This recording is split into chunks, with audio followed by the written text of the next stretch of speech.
Wahari drugs kill another life. 22-year-old dies after injecting drugs. Citizens demand action against drug dealers.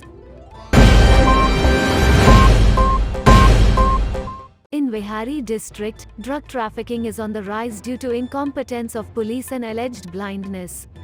Drug addiction took another life today. A 22-year-old resident of Machiwal lost his life due to injection of drugs. According to the family, a man named Farooq had come from Machiwal to take Wahari drug injection which had become addictive. The youth was injecting himself near the railway gate when he died on the spot.